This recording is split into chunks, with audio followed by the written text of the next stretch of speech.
김현정의 뉴스 쇼.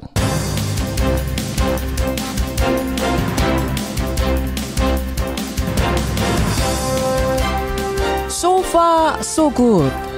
미국식 표현으로 하자면 지금까지는 좋다는 거죠. 애청자 여러분, 안녕하십니까? 트럼프 대통령 방안에 대한 청와대 관계자의 평가가 이렇습니다. 한미동맹에 대한 공감대를 재확인하고 북핵 문제 해결 방식에 대해서도 이견을 좁혔습니다. 그동안 폐기까지 요구해왔던 한미 FTA 문제에 대해서도 요구 수위가 상당히 낮아졌죠. 한중 간 관계 개선에 대해서도 껄끄러운 반응은 나오지 않았습니다. 글쎄요, 무기 구매 약속이 상당히 달콤했던 걸까요? 어쨌거나 그동안의 불협화음으로 비춰졌던 부분이 상당히 정리가 된 느낌입니다. 이제 오늘 국회 연설이 남았습니다. 트럼프 대통령의 돌출 발언이 나온다면 바로 이 자리가 될 텐데요. 아무쪼록 우리를 자극하는 특유의 돌발 행동 없이 방안이 순조롭게 마무리되기를 기대하면서 김현정의 뉴스쇼 출발합니다.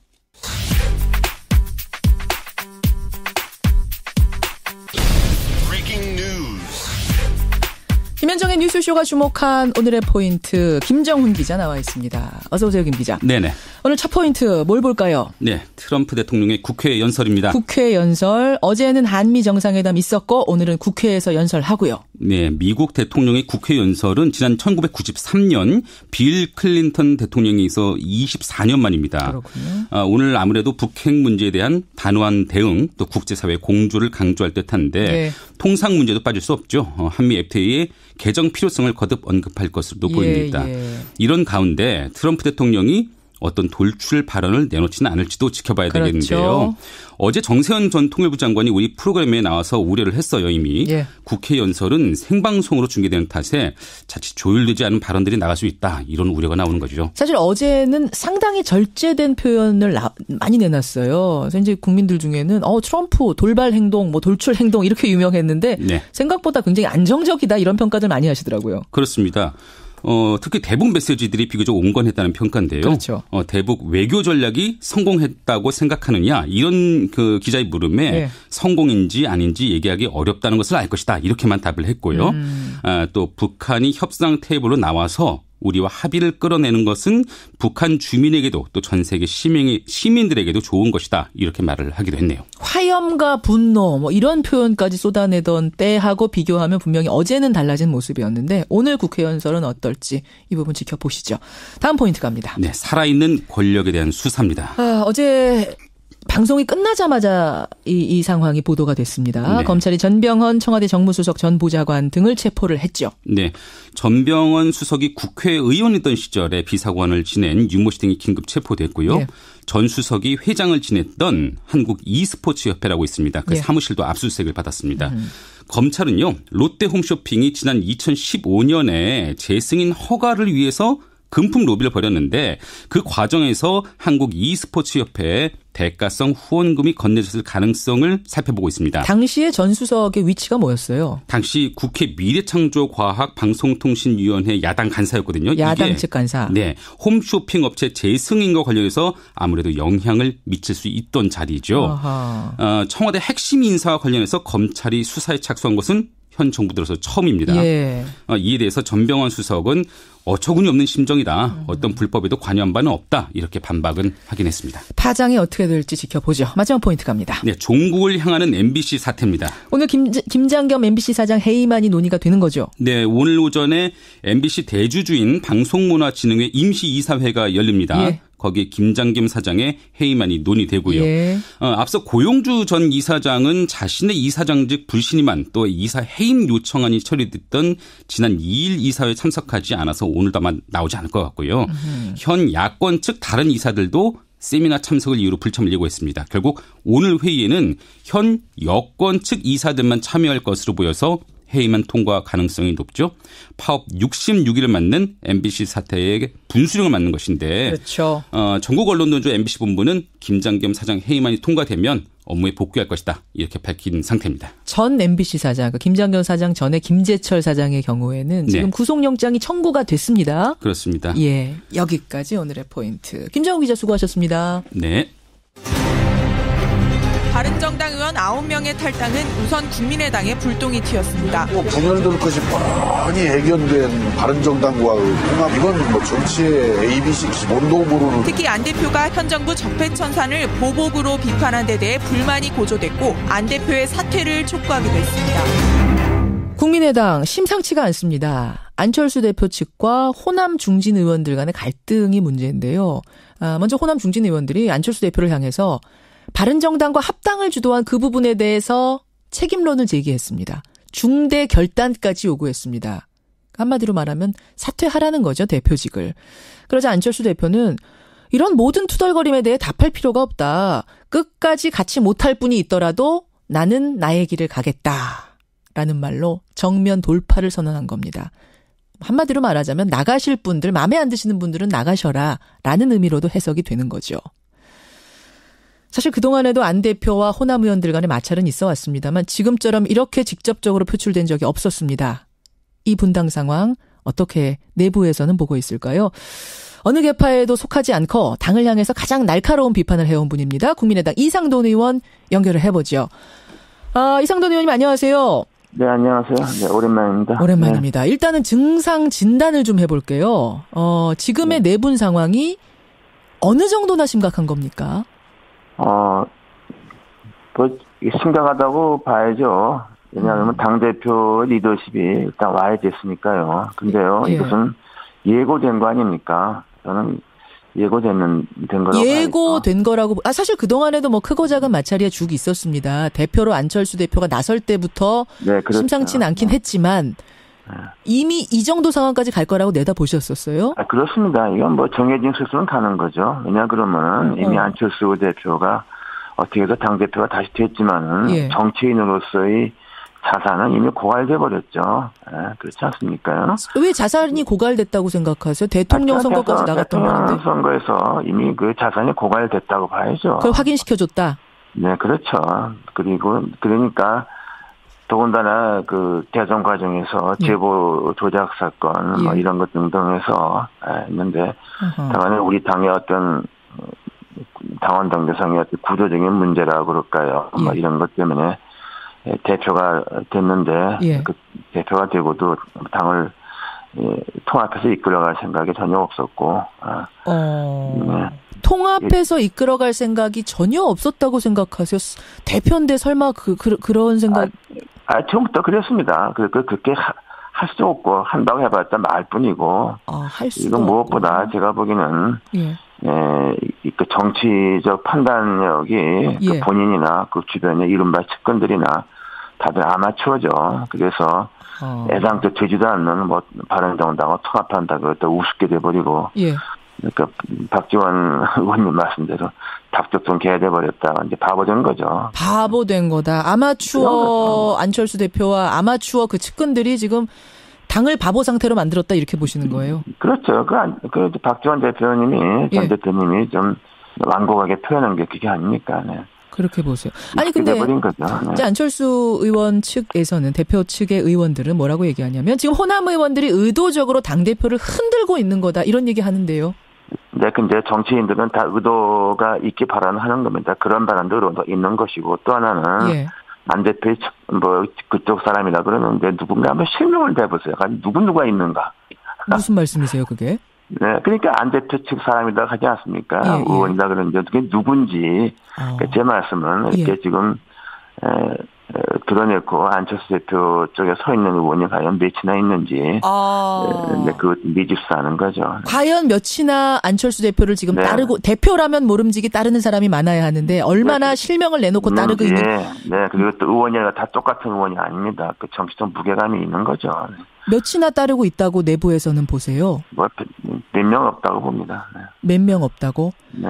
말하자면 어제 저희가 이제 뉴스다 코너에서도 잠깐 얘기했습니다만 만약 바른정당으로 안철수 대표가 바른정당 분들과 뭔가를 하고 싶다면 도모하고 싶다면 최소한 교섭단체를 만들 수 있는 지금 바른정당 11명 남지 않았습니까? 9명 정도는 함께 가야 하는데 그 9명이 되겠는가에 대한 어제 얘기를 나눴는데 그 정도 안 된다고 보십니까? 저는 그게 안 된다고 보기가 더 중요한 것은 유승민 의원이 이제 남아있는 자강파에서 최대의 주주라고 할까요? 그렇지 않습니까요? 예, 예. 그리고 저는 그 몇 사람 제가 잘 아는 사람들 아닙니까요? 잘 아시죠, 그 바른정당 분들. 네, 그 의원들이 안철수 대표를 어떻게 보는가 제가 너무 잘 압니다. 어떻게 보는데요? 그러니까 같이 할 사람이 아니라고 보는 거죠. 아니 왜 같이 할 사람이 아니라고 봅니까? 중도라는 건 비슷한 거 아닌가요? 중도 보수 뭐 이런. 절대로 그렇지 않습니다. 절대로 그렇지 않고요.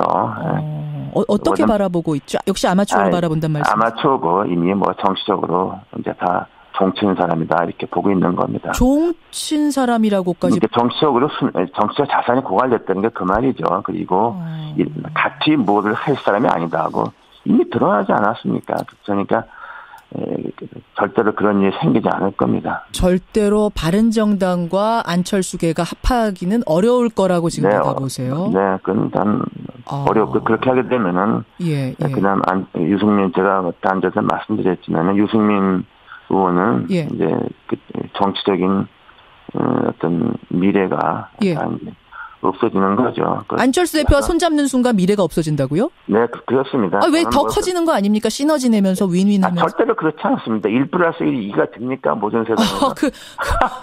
둘이가 맞지 않는다고 보시는 거예요? 절대로 맞지 않고 오히려. 그리고 제가 구태여 당생으로 이런 말씀드리기 어려운데 그런 일은 있을 수 없습니다. 자, 그럼 지금 이야기가 전망 쪽으로 지금 넘어오고 있는 건데, 그럼 이렇게 흔들리다가 국민의당이 계속 이렇게 고비고비마다 잘 넘어왔잖아요. 또다시 뭉치고 해서 이번에는 어렵다고 보시는 거예요? 상당히 어렵죠. 그리고 이런 상태로 지방선거를 칠 수 있겠습니까? 그래서 지방선거가 어차피 민주당이 좀 우세한 선거가 되지만은, 뭐 지금부터 우리가 좀 전열을 재정비하면은, 우리가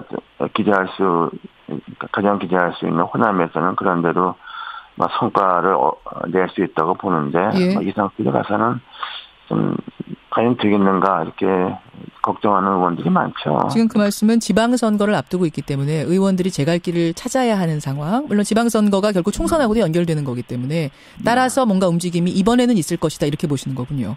네, 그렇죠. 그리고 안철수 대표가 대표로서 과연 제대로 선거를 이끌 수 있겠나, 이렇게 보는 사람들이 그 현장에서는 별로 없죠. 선거를 얼마나 잘 이끌겠느냐, 이제 이런 얘기들이 나오면서, 그럼 결국은 쪼개질 거라고 보신다는 말씀이신데. 네, 근데 그것이 이제 지금 같이 하기는 이미 좀 어렵다고 봅니다. 이미 그 강을 건넜다고 보시는 정도예요? 네, 선을 넘었죠. 이런 말이 나오면 다 선을 이미 넘은 겁니다. 이미 넘은 겁니까? 근데 이제 이것을 절차적으로 해결하기가 매우 어렵게 되어 있기 때문에 더 어려운 거죠. 말하자면 그게 12월 전 이렇게 해도 분당으로 갈 수 있다고 보세요? 근데 분당이라는 것은 우리 정당법에 없는 겁니다. 집단으로 탈당을 하든가, 지도부가 사퇴하든가, 이러는 거지. 우리 정당법에 부부가 이혼하는 식으로 분당은 그러니까 분당이라는 표현이 그렇습니다만 갈라진단 말고 생각하세요. 12월 전에. 심정적으로는 이미 다 이제 같이 하기 어려운 것이고, 그리고 사실상 의원이 중요한 게 아닙니까? 대다수 의원이 어디 있는가? 대다수 지역구 의원이 어느 쪽에 있는가? 그게 중요한 거죠.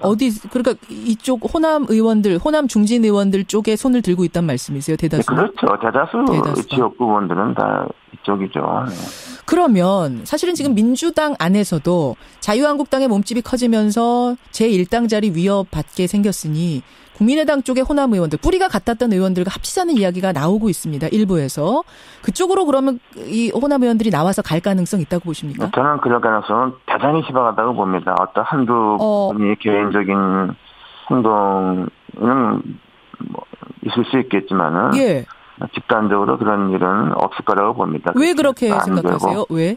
왜냐 그러면요. 그게 이미 지난번 총선을 치렀고 당 사정이라는 게 그렇게 뜻대로 되는 게 아니지 않습니까요? 그리고 또 무엇보다 호남 유권자들은 또다시 그냥 일당 보다는 우리가 국민의당과 민주당이 경쟁하는 선의의 경쟁을 하는 구도 예. 그런 것을 원하고 있기 때문이죠. 그러면은 이상돈 의원님, 저는 그럼 어떻게 전망을 하시는 건지 잘 모르겠어요. 일단 이 당은 12월 내에 이미 선을 넘었다. 같이 하긴 어려운 상황까지 갔다라고 말씀하셨는데 그렇다고 해서 바른정당과 안철수 대표 측 인사들이 뭉치진 못할 거다. 그리고 또 호남 쪽 의원들과 민주당이 합치지도 못할 거다. 그럼 어떻게 되는 겁니까? 그러니까 우리 그 자력으로 예. 우리 나름대로 자강론이죠. 예. 그래서 지방선거는 구도적으로 어려운 선거 아닙니까요? 그렇죠. 지방선거가 대선처럼 전국의 표를 누적하는 것도 아니고 총선처럼 정당 투표가 있는 것도 아니고 예. 지방선거는 타소 선거제 아닙니까? 단체당 어렵죠. 어려운 선거죠. 네, 그러니까 다자구도에서 소선거구 현대구도로서는 어려운 것은 사실이고 예. 다만 이제 호남에서는 우리의 의원들이 많이 계시니까 예. 거기서는 지금부터 전열을 정비하면은 해볼 수 있고 그것이 이제 우리가 우리 나름대로 자강론이죠. 이렇게 서면은 의미 있는 역할을 할 수 있고. 그러면 그 말씀은 또 일단은 변화가 있을 수 있다는 거죠. 자강론으로 이 상황 이미 갈라졌는데 자강론으로 다시 뭉치기는 어렵고 그러면 지도부의 사퇴라든지 뭐 이런 걸 요구하는 방향으로 갈 거라고 보세요? 네, 이미 뭐 그런 얘기가 나온 건 마찬가지입니까? 이제 다만 안철수 대표가 사퇴할 의사가 전혀 없죠. 그러니까 이제 그게 더 문제라고 보는 거죠. 그렇게 되면은 결국은 쪼개지는 길로 갈 수밖에 없을 것이다. 네, 근데 그것이 어떤 절차를 갈지 그건 저도 모르겠습니다. 알겠습니다. 좀 두고 봐야죠. 답답한 상황이고 복잡한 상황인 것만은 분명하네요. 네, 그렇습니다. 예, 네. 심상치 않은 상황인 것만도 분명하고. 속 시원한 돌파가 없는 거죠. 없네요. 예, 여기까지 말씀을 듣겠습니다. 상황 진단해봤습니다. 이상돈 의원님 고맙습니다. 네. 예, 국민의당 이상돈 의원이었습니다.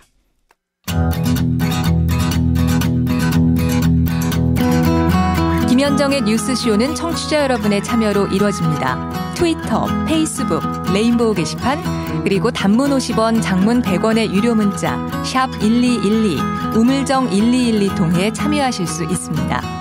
김현정의 뉴스쇼, 여러분과 함께 만듭니다. 김성환의 행간 시사평론가 김성환 씨 나오셨습니다. 어서 오십시오. 네, 안녕하세요. 국민의당이 심상치 않은 것만은 분명하네요. 네, 맞습니다. 뭐 그동안에도 찰떡궁합은 아니었어요. 아니었지만 이번처럼 이렇게 갈등이 심했던 적은 없는데 갈라지는 수순으로 가는 거 아닐까. 그러게요. 그런 느낌이 드네요. 그런 느낌이 저도 드는데 하여튼 보죠. 보고 행간에선 오늘 큰 얘기 가져오셨습니다. 네, 한 달 전부터 온다 했던 트럼프 미국 대통령. 드디어 어제 왔습니다. 어제 공식 방한을 했는데요. 어제 정오 무렵에 오산 공군기지를 통해서 입국을 했고요. 예. 평택 미군기지 방문, 청와대 정상회담, 국빈 만찬까지 이 정신없는 하루 일정을 마무리했습니다. 예. 이 트럼프 방한과 한미 정상회담, 이 뉴스 행간을 좀 살펴볼까 합니다. 살펴봐야죠. 예. 우선 문재인 대통령은 평택 미군 기지까지 직접 마중 올라가는 이건 상당히 파격적인 행보 아닙니까? 이게 처음 있는 사례라고 해요. 보통은 이제 외국 정상을 청와대에서 맞는 게 아무리 국빈 방문이라 하더라도 그게 이제 관례인데 맞아요. 문재인 대통령이 직접 평택 미군 기지를 찾아갔습니다. 거기서 이제 트럼프 대통령을 맞이했는데요. 예. 이게 언론에도 공개하지 않은 아주 깜짝 이 행보였습니다. 이렇게 할 줄 몰랐던 거예요. 이 정도까지. 예, 아무도 몰랐어요. 그 언론사 기자들한테 이렇게 일종의 일람표 같이 일정표를 쫙 줬는데 거기 안에도 들어가 있지 않았던 거예요. 그러니까 트럼프 대통령과 주한미군 장병들과 점심을 함께 하면서 우위를 또 다졌고요. 청와대는 이 모습을 페이스북을 통해서 생중계하기도 했습니다. 국빈 만찬에서도 이런 세심한 배려 같은 게 느껴지던데요. 만찬 메뉴가 굉장히 많이 화제가 됐죠. 예. 그러니까 과거 어려웠던 시절을 떠올리게 하는 옥수수죽을 올린 구황작물. 아마 한미 동맹이 이렇게 앞으로 굳건해졌으면 좋겠다. 과거 당신들이 우리 이렇게 도와주지 않았느냐. 뭐 이런 걸 좀 강조하는 것 같고요. 네. 문 대통령 고향인 거제에서 공수해 만든 가자미 구이. 가자미 구이를 좋아한답니다. 트럼프 대통령이. 근데 네, 지난번 그 한미 정상회담 할 때 맞아요. 그때도 나왔다 그래요. 근데 가자미를 거제에서 일부러 가져와서 이게 내 고향에서 온 겁니다. 이렇게 얘기할 수 있는 어떤 그렇죠. 재료를 만들어준 거죠. 예. 360년 된 무려 미국 역사보다 긴 시간장으로 만든 한우갈비. 360년대 간장이 네. 있긴 있군요. 네, 시간장으로 있는데요. 김정숙 여사가 직접 청와대 감나무에서 따서 말린 꽃감으로 만든 후식. 예, 예. 뭐 화려하지는 않았지만 일본에 비해서 얘기를 하면요. 예. 스토리가 있는 메뉴를 준비했다고 볼 수 있을 것 같습니다. 스토리텔링이 되네요. 네네, 맞아요. 듣고 보니까. 방한 첫날을 맞은 트럼프 대통령. 이 뉴스의 행간 이면 들어가겠습니다. 첫 번째 행간은 입니다. 아유, 마이크 무너지겠어요. 왜 이렇게 한숨을 크게 쉬세요? 뭡니까? 청와대 관계자들의 심정이 어제 딱 그러지 않았을까 싶어요. 예, 하루 일정을 마무리한 청와대 관계자들이 예. 일정 딱 마무리하고 난 다음에 다행이다. 안도의 한숨. 네, 맞아요. 이 트럼프 대통령이 방한한다고 했을 때 청와대 관계자들이 뭘 가장 걱정했겠습니까? 혹시나 화염과 분노 발언 때처럼 북한을 자극하는 발언을 하지 않을까? 전쟁 얘기 같은 거 하지 않을까? 네. 사실은 걱정했죠. 한미동맹이 뭔가 불안하다는 식으로 뭔가 말하지 않을까? 예. 사드 배치 얘기를 또 불쑥 꺼내지는 않을까? 얼마나 불안과 걱정이 많았겠습니까? 그렇죠. 그런데 웬걸 그 예상이 다 빗나갔습니다. 어허. 제가 볼 때는 거의 순한 양을 보는 듯한 느낌이었어요. 굉장히 절제된 말들을 많이 했는데요. 예. 한미일 삼국 협력 얘기는 입에 올리지도 않았고요. 문 대통령의 미중 균형 외교 발언. 그러니까 지금 중국과 다시 관계가 좋아지고 있잖아요. 그렇죠. 한중 정상회담도 예정돼 있다고 하고 예. 여기에 대해서 뭔가 약간 불편한 내색을 좀 비치지 않을까 했는데 우리하고 중국을 지금 뭐 저울질하면서 가지고 놀겠다는 얘기야. 이렇게 불편하게 보려면 불편하게 볼 수 있는 상황이거든요. 네, 그렇죠. 그런데 그런 얘기 안 했습니다. 안 했어요. 그러니까 한미 FTA 재협상, 무역 불균형 문제 이것도 좀 날선 얘기가 있지 않을까 싶었는데 예. 예상외로 굉장히 절제된 반응을 보였다는 평가입니다. 그렇죠. 한마디로 돌출 발언, 돌발 행동 없는 방한 첫날이었다. 이런 얘기인데요. 만약 오늘 오전 국회 연설만 잘 넘기면 청와대 관계자 입에서 다시 한번 이런 얘기 나올 것 같습니다. 국빈 방문한 트럼프 대통령 방한 첫날 두 번째 행간은 뭡니까? 두 번째 행간은 시종일관 돈 얘기였다입니다. 그래요? 네. 뭐 트럼프 대통령은 정치가로서는 낙제점이라고 하는 게 전 세계 모든 사람이 다 아는 것 같아요. 그렇죠. 근데 사업가로서는 혹시 좋은 평가 받지 않을까 하는 느낌까지 받았는데요. 사실 사업가로서는 성공한 사업가였죠. 이미 예, 그렇죠. 대통령 전에. 그러니까 통상 외국 정상들이 만나면 이게 돈 얘기 잘 안 하거든요. 그렇죠. 이렇게 노골적으로 돈 얘기하는 사람들이 거의 없습니다. 예. 그러니까 그런 건 협상장에서나 하는 거지. 언론 내 대고 이렇게 돈 얘기 꺼내는 사람은 아마 처음 봤다는 얘기가 맞아요. 나오는데요. 네. 한반도 위기 상황에서 벌어지는 정상회담이었는데 트럼프 대통령은 고정관념을 모두 깨고 모두 발언해서 현명한 군사비 지출은 언제나 잘하는 일이다.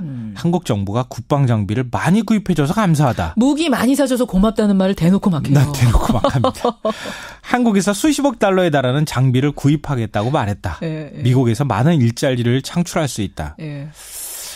뭐 안보에는 공짜가 없다 이런 말처럼 우리 입장에서도 적절한 미국산 첨단 무기를 구입하는 과정은 좀 필요한데요. 그렇지만 시종일관 무기 구매, 일자리 얘기하는 모습을 보면서 왠지 제가 불편할까요? 그렇죠. 뭔가 좀 우리 세금 많이 나가는 것 같아서 좀 불편했습니다. 어제 그 광화문에서 반대 집회하는 분들의 구호를 보면 이제 전쟁을 찬성하는 트럼프, 살인 무기를 들고 오는 트럼프에 대해서 우리가 이렇게 환영하는 것이 맞느냐 이런 구호들이 나오더라고요. 네. 예, 바로 불편하게 생각하시는 분들 꽤 많이 있을 거예요. 그럴 수 있죠. 예. 마지막 행간은 뭡니까?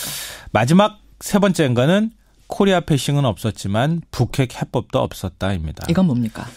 우리 입장에서 이번 정상회담의 최대 성과는 우리 입장이라기보다는 청와대 입장이라고 하는 게 맞을 것 같은데요.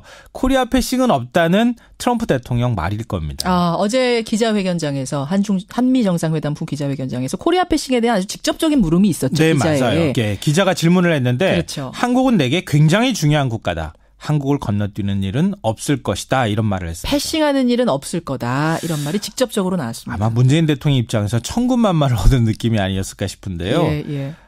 이제 앞으로 코리아 패싱을 두고 공격받을 일이 없어지게 됐습니다. 특히 보수 진영에서 많이 공격했거든요. 예. 그렇게 보수 진영에서 공격하면 트럼프 대통령이 말하지 않았냐. 코리아 패싱은 없다고 이렇게 말할 굉장히 좋은 명분을 하나 얻었어요. 그렇긴 한데 또 패싱하는 사람이 내가 패싱하고 있어라고 하진 않으니까. 그래도요.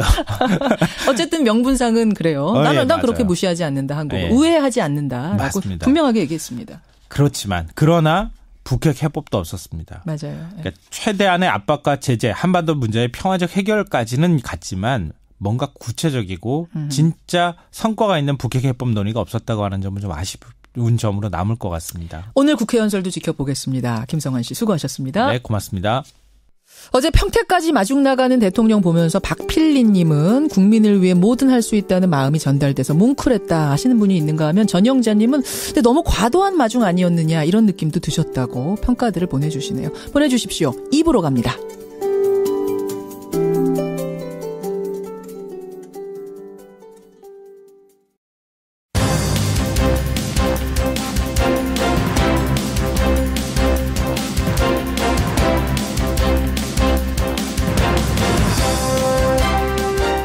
뉴스쇼 2부 출발합니다. 8살 여자아이를 처참하게 성폭행했던 조두순 사건 여러분 기억하시죠? 그 조두순이요 2020년이면 출소를 한답니다. 아니 설마 벌써? 라고 생각하는 분들 계실 텐데 그게 그렇습니다. 따라서 조두순을 재심해야 하는 거 아니냐라는 청와대 청원운동이 지금 일어나고 있습니다. 상당히 많은 분들이 참여를 하고 계신데 가능한 얘기일까요? 오늘 첫 순서로 이 문제 한번 짚어보죠. 수요일의 코너죠. 라디오 재판정도 마련이 되어 있습니다. 한 회사가 흡연자는 인턴십에 참여할 수 없다. 이런 채용 공고를 내렸습니다. 담배를 핀다는 이유로 채용 기회를 박탈한다? 이게 차별일까요? 아니면 자율적으로 선택할 수 있는 고용주의 권리일까요? 오늘 라디오 재판정에서 생각을 해보죠. 화제 인터뷰에서는 영화 얘기 좀 해보겠습니다. 내일 아주 작지만 의미 있고 재미있는 영화제가 하나 개막을 합니다. 사람 사는 세상 영화제라는 영화제인데요. 영화평론가 오동진 씨가 예술감독으로 여기 참여를 하시네요. 이 이야기 나눠보죠. 50원에 남은 100원의 장문 유료 문자 샵 1212 카톡 레인보우까지 열어놓고 출발합니다. 여러분 일명 조두순 사건 기억하시죠? 2008년이었습니다. 당시 57세 남성이 고작 8살이던 여아를 처참하게 성폭행한 사건입니다. 근데 그 당시 더욱 사회적 공분을 샀던 건 재판부가 조두순이 술에 취해서 심신미약에 빠졌었다는 이유로 검찰이 구형한 무기징역보다 훨씬 낮은 징역 12년을 구형했다는 사실 때문이었습니다. 이후에 조두순은 복역을 했고요. 2020년 12월이면 출소를 한답니다. 예, 벌써 세월이 이렇게 흘렀네요. 때문에 더 늦기 전에 이 사건을 재심해야 되는 거 아니냐 이런 여론이 일고 있습니다. 청와대 게시판에는 조두순의 재심을 요구하는 청원글이 올라왔고 제가 어젯밤까지 확인을 했는데 한 20만 명 넘게 지금 서명을 한 상태입니다. 하지만요. 현행법상 재심은 어렵습니다. 그렇다면 어떻게 해야 될까요? 조두순 사건의 피해자 가명이죠. 나영이 아버지는 이 상황을 어떻게 보고 있을까요? 직접 취재를 한 박선영 PD부터 만나보겠습니다. 박선영 PD 어서 오세요. 네, 안녕하세요. 사실은 이제 박선영 PD가 나영이 아버님한테 직접 좀 출연해서 인터뷰해 주십시오라고 요청을 했었는데 사양하셨다고요. 네, 거의 1시간 넘게 통화를 했는데요. 예. 피해 당사자인 나영이가 지금 고3이라 굉장히 예민한 시기이죠. 벌써 고3입니까? 네, 그렇습니다. 네, 특히 아버지가 언론 인터뷰에 직접 나서는 거를 좀 꺼려한다고 해서 인터뷰 요청에는 응하지 않았습니다. 사실은 아버지가 인터뷰를 여러 번 하셨던 분인데 예. 나영이가 벌써 고3. 그러니까 징역 12년형 중에 벌써 9년이 흐른 겁니다. 지금 피해자와 가족들 심경은 어떻다고 하시던가요? 네, 조두순이 실제로 보복을 해올 거다. 이 두려움이 상당했습니다. 아버지께서 이렇게 말씀하셨는데요. 예. 우리는 조두순을 찾기 어렵지만 조두순은 우리를 금방 찾아낼 거다. 정말 공포스럽다. 이런 입장을 전해왔습니다. 그 사실은 2013년, 그러니까 조두순의 12년 형량 가운데 한 5년이 지났을 즈음에 뉴스쇼에서 나영이 아버님하고 인터뷰를 한 적이 있었습니다. 그때도 이 출소 문제에 대해서 상당히 겁이 난다. 네, 그렇죠? 맞습니다. 네, 당시 인터뷰를 직접 들어보시죠. 2013년 인터뷰입니다. 아이가 사고 나고 한 2년 뒤에 저한테 그런 얘기를 해요. 앞으로 10년 있으면은 나쁜 아저씨가 이 세상에 나올 텐데 그때 내가 유명해지면은 나를 찾아내기 쉬우니까 나 공부 안 하겠다. 이렇게 충격을 받았어요. 그래서 이제 용감하게 살자. 공부 열심히 하면 더 똑똑한 사람이 되면은 무서울 게 뭐 있겠느냐. 그렇죠. 아이로서는 두렵지 않겠습니까? 물론이죠. 예, 2013년 나영이 아버지와의 인터뷰였습니다. 사실은 2009년에 말이죠. 이규남 법무부 장관이 영구 격리를 시키겠다. 이런 구두 약속을 한 적이 있습니다, 여러분. 근데 그건 그야말로 빌공짜 공약이 된 겁니까? 네, 피해자 아버님도 정부에서 약속한 게 전부 다 립서비스였다. 또 심지어는 법으로 어떻게 할 수 없는 거라면 우리 딸의 안전을 위해서라도 내가 먼저 조두순을 찾아가서 공격이라도 하고 싶은 심정이다. 그런 말씀까지. 네, 아주 솔직한 심경이네요. 맞습니다. 네, 오죽했으면 이런 답답함을 저에게 토로하셨습니다. 인터뷰에 육성으로 나서지는 못하지만 국민들에게 꼭 하고 싶은 말이 있다 하셨다면서요. 지금까지 이렇게 긴 시간 동안 응원해 주신 국민들에게 제일 먼저 감사하다는 말씀을 꼭 전하고 싶다. 예. 가장 중요한 거는 이제 나영이가 안심하고 살 수 있는 세상을 만들어 달라.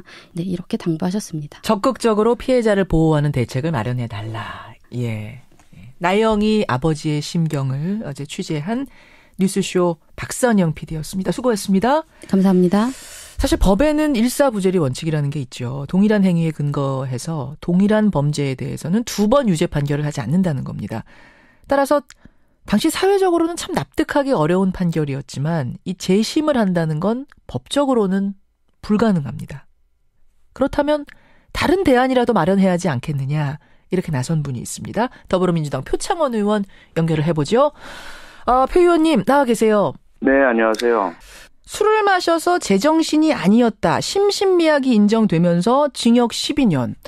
어떻게 이런 끔찍한 사건에 징역 12년밖에 안 나왔던 거죠? 형법 제10조가 좀 지나치게 피고인에게 유리하게 적용된. 그런데 문제는 그걸 주치 만취 상태라서 사리분별을 하기 어려웠다라는 것을 예. 범죄를 저지른 피고인의 주장만으로 받아들인다는 것, 그건 아니거든요. 그 당시에 범행 직후에 잡아서 음주 측정을 하거나 이런 건 아닌 거죠? 기록이 없는 아니죠. 거죠? 아니었죠. 그 다음에 범행의 방법을 보면, 사리분별 못하고 정신없이 행해진 범죄라고 볼 수 없거든요. 어떤 면을 보면서 그런 생각을 하셨어요? 등굣길에 잠복하고 기다리고 있다가, 예. 다른 사람에게 이상하게 눈에 띄지 않는 방법으로 근처에 있는 빌딩으로 데려갔거든요. 예, 예. 그리고 나서 행해진 그 범행. 그 범행 자체의 잔혹성만 보면 이게 제정신 가진 인간이 할 수 있나라는 의문을 가질 수는 있지만 예. 그 전반의 범행은 대단히 치밀했고 그 이후에 자신의 흔적을 남기지 않기 위한 증거인멸 행동도 했고요. 예를 들어서 수돗물을 틀어놓고 갔죠. 화장실 그렇습니다. 바닥에 흥건하도록. 그렇습니다. 맞아요. 예, 그리고는 자신은 도주해서 자신의 집에 가서 은닉하고 있었고요. 그렇죠. 그렇죠.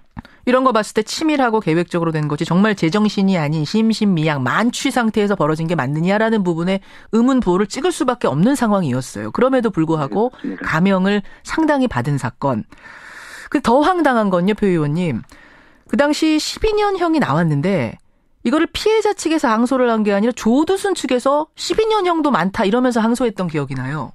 네, 가장 큰 문제인데요. 사실 그 재판부는 제가 한번 2심 재판이죠. 항소심 재판 판사를 만나본 적이 있었어요. 그러셨어요.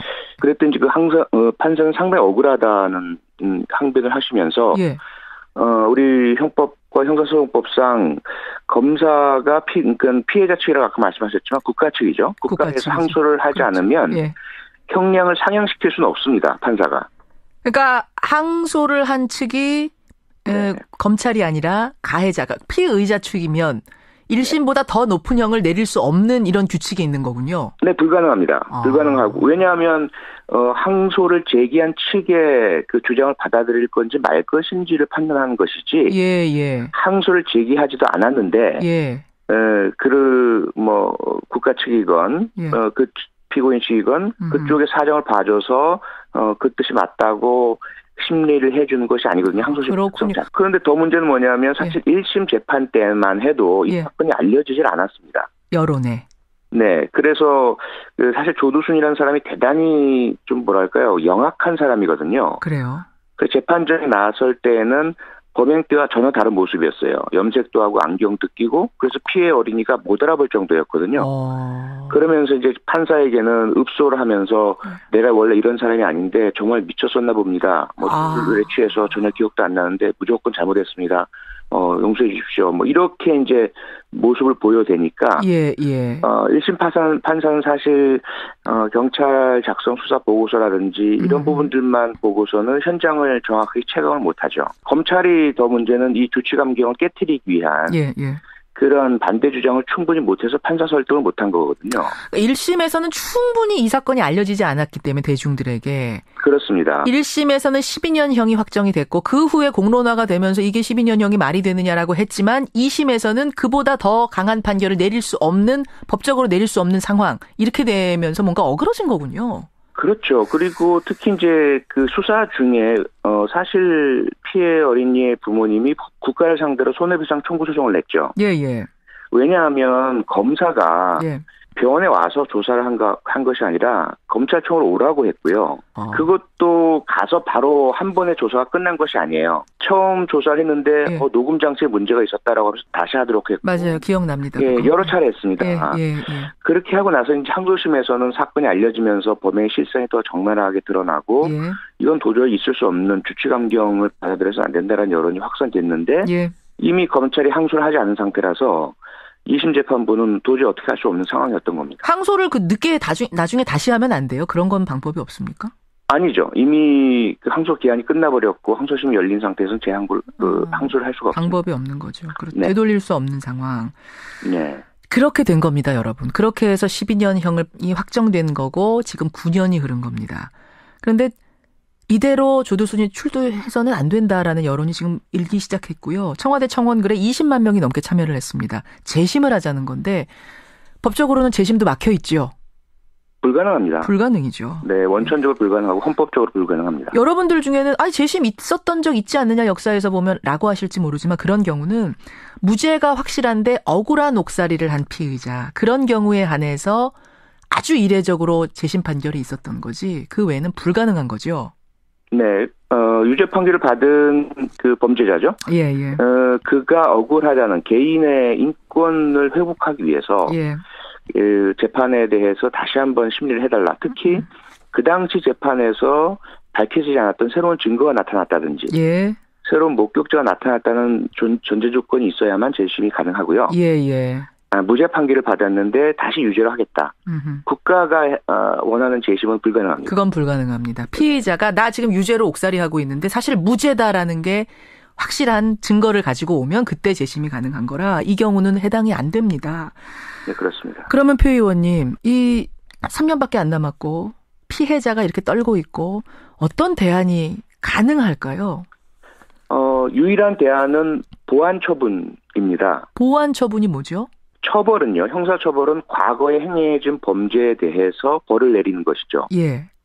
교도소 수감이라든지. 그런데 보완 처분은 미래에 발생할 수 있는 위험을 막기 위해서 내려지는 행정적인 제재입니다.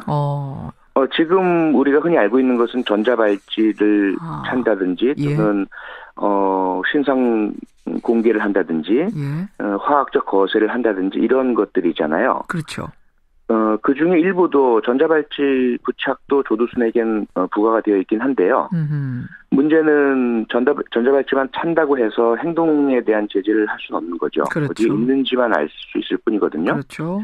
그래서 지금 대단히 불안해하고 계신 거고요. 자기가 공부를 하고 있는 건데 이 보완 처분에 대해서 새로운 입법적인 조치만 대안만 마련된다면 거주지를 제한한다든지 또는 보호 관찰 아주 타이트한 1:1 보호 관찰 간의 관찰과 지도가 가능해진다든지. 근데 조두순 같은 경우에는 이미 판결이 끝난 상황인데 소급해서 적용이 가능할까요? 소급이 아닌 거죠. 아닌 겁니까? 네. 그러니까 이제 지금 우리는 이 성폭력 범죄 처벌에 관한 법률 등의 보완 처분을 내릴 때에 범죄 이후 그 재판을 받을 때에 내리도록 하고 있습니다. 그렇죠. 그런데 원래 보완 처분 취지에는 사실 맞지 않는 거예요. 그건 오히려 형벌을 많이 주고 싶은데 형벌을 많이 못 주니까 부가해서 이러한 추가 처분을 하겠어라는 그런 모습이잖아요. 오히려 그것이 이제 이중 처벌의 위험이 있는 거죠. 그게 아니고 보완 처분은 미래를 향해서 잠재적 피해자를 보호하기 위해서 행해지는 보호 조치이기 때문에 출소 전에 이루어져야 합니다. 지금 법상은 그렇게 안 되는 거 아니에요? 안 되죠. 그래서 제가 지금 면밀한 법적 검토를 하고 있고요. 조두순법이라고 불려질 수 있는 미래에 행해질 수 있는 위험을 막기 위해서 또 그 잠재적 피해자를 보호하기 위해서 내려지는 처분이기 때문에 입법만 된다면 예. 막을 수가 있습니다. 3년 안에 조두순 출두하기 전에 이게만 입법돼서 네. 통과가 되면 조두순부터 적용이 가능하단 말씀이군요. 그렇습니다. 알겠습니다. 여러분의 의견들 보내주십시오. 표창원 의원님 고맙습니다. 네, 고맙습니다. 더불어민주당 표창원 의원이었습니다.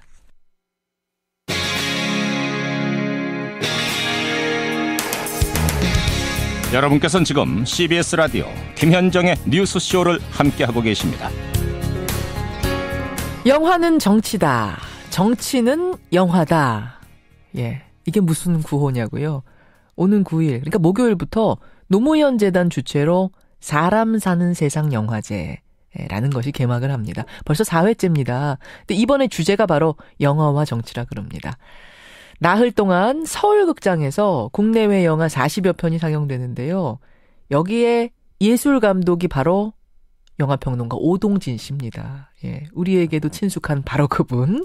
오동진 씨가 맡았기 때문에 더 내용이 알차리라 기대가 되는데요. 오늘 화제 인터뷰 사람 사는 세상 영화제의 예술 감독 오동진 씨 만나보겠습니다. 오동진 감독님 안녕하세요. 네, 안녕하십니까. 부담을 팍팍 주시죠. 아니 정말 예술 감독이 다름 아닌 오동진 선생님이라고 그래서 저는 보나마나 좋은 영화제다. 얼마나 알차게 꾸려져 있을지 한번 들어가 보자. 제가 바로 그랬거든요. 네. 우선 어떤 영화제인가요? 사람 사는 세상 영화제는 노무현 전 대통령이 추구했던 사람 사는 세상을 만드는 그것을 영화가 어떻게 만들 수 있을까 고민하는 그런 영화제고요. 아마 제목으로 짐작하시겠습니다만 특히 이제 정치적 소재 그리고 사회 문제를 다루고 있는 그런 영화들 그리고 평화, 인권을 담은 영화들을 보여주고 있는 그런 영화제입니다. 그래요. 네. 아니 언뜻 들어서는 고 노무현 대통령하고 영화가 무슨 상관일까 싶은데 지금 설명을 듣고 보니까 다 연관이 되네요. 사실은 정치라고 하는 것이 좋은 세상 만들려고 하는 거고요. 그렇죠. 영화도 역시 좋은 세상을 꿈꾸는 그런 예술적 행위죠. 예. 저는 늘 같은 맥락에 서 있는 그런 두 분야라고 생각합니다. 그리고 제가 늘 말씀드립니다만 흔히들 정치판이라고 하잖아요. 정치판. 네. 그렇게 얘기하죠. 영화도 영화판이라고 얘기합니다. 그러네요. 그런데 이제 무용계, 미술계 또는 음악계를 한자를 붙이지 않죠. 그러고 보니까 음악판 이런 얘기를 안 하잖아요, 우리가. 네, 영화계는 흔히 영화판에서는 늘 그래 이렇게 얘기하듯이 조금 조소할 때 조금 낮춰 부를 때 그렇게 얘기를 하는데 정치권도 흔히들 정치판이라고 얘기를 하죠. 두 분야가 비슷한 데가 있습니다. 비슷한 데가 있어요. 어떤 게 영화판과 정치판이 비슷합니까? 쉽게 말씀드리면 아수라장이죠. 아수라장. 아니 지금 영화판에 몸담고 계신 분이 그렇게 말씀하셔도 돼요? 영화계 현장을 보면 영화 감독이 정치를 하는 것 같아요. 왜냐하면 촬영 감독한테 뭔가 잘 안 맞으면 영화 촬영이 잘 안 되잖아요. 안 되죠. 뭘 하나 주고 뭘 하나 받고 정치적 협상을 하는 것과 비슷해요. 영화 현장이. 그러고 보니까 그러네요. 그러면 이번에 사람 사는 세상 영화제에서 엄선하신 그 40여 편의 영화 오늘 다 소개는 불가능할 거고 대표작 한두 개만 좀 알려주세요. 제가 몇 편 고른 작품이 산티아고의 비가 내린다라는 칠레 영화고요. 산티아고의 비가 내린다. 1973년도에 피노체트에서 군부 쿠데타가 나는 과정을 보여주는 작품이 산티아고의 비가 내린다. 또 하나는 알제리 전투라고요. 프랑스 식민지였던 알제리에서 식민 해방 운동을 하는 과정을 그린 건데 영화사에 길이 남는 작품 중에 하나가 알제리 전투.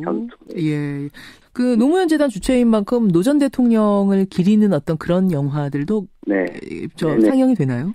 제가 프로그래밍을 하면서 스태프들하고 이제 농담처럼 이게 약간 좀 그렇습니다만 노무현 3종 세트 이렇게. 그게 뭐예요? 3종 세트? 이번에 큰 인기를 모았다 다큐멘터리 노무현입니다. 영화요. 네, 그리고 변호인은 아무래도 많이 아시잖아요. 많이 보셨죠. 네, 변호인도 했고요. 무현 두 도시 이야기가 감독판이 나왔습니다. 그래서 변호인은 이제 워낙 많은 1000만 넘는 관객 보셨습니다만 또 열혈 팬들이 있으세요. 그리고 그 초판 DVD본 이런 것들을 좀 선물로 나눠주고 이러거든요. 특별한 이벤트도 있고. 특별한 이벤트. 기대가 됩니다. 네네. 노무현 3종 세트에다가 산티아고 알제리까지 적어도 요 영화들은 꼭 챙겨보시라 이런 말씀. 네. 저희 오동진 씨 저희 프로그램에 택시 운전사의 김사복 씨의 그러니까 실제 김사복 씨의 아들이 첫 인터뷰를 했었던 거 아세요? 알죠. 저희가 찾아냈던 거 아시죠? 알죠. 그래서 제가 TBS 통해서 연락처를 받았습니다. 네. 그 김승필 씨가 그러니까 이번 영화제에서 상을 받으신다면서요? 네.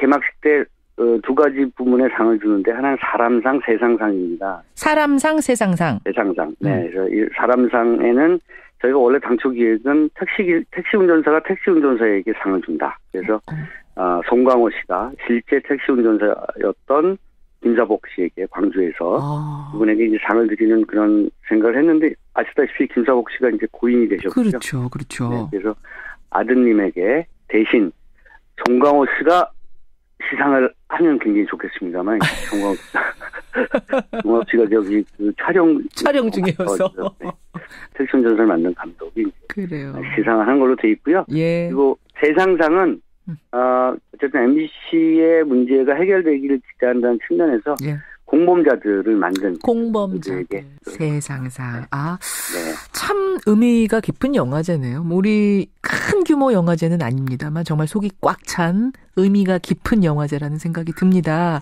네. 언제부터 언제까지 어디 가면 볼 수 있는 건지 소개해 주세요. 네. 11월 9일부터 12일까지요. 서울 종로상가에 있는 서울극장. 서울 시네마 극장이죠. 원래 이름은. 서울 시네마 극장. 원래 거기가 이제 피카디 단성사 이렇게 세 군데가. 거기군요.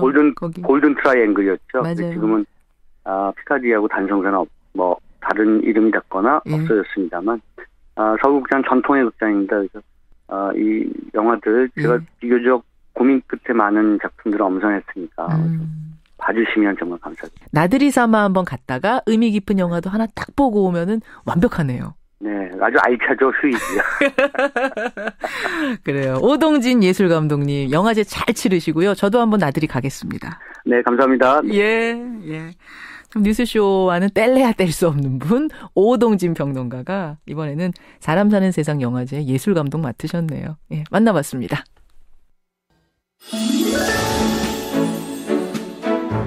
CBS 특별기획 2017 대한민국 소리유산.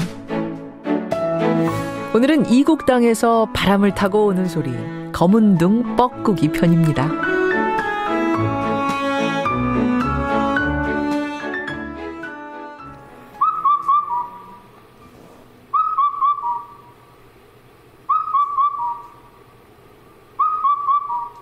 소리가 참 예쁘죠. 우리나라 높은 산에서만 들을 수 있다는 검은둥 뻐꾸기 소리입니다.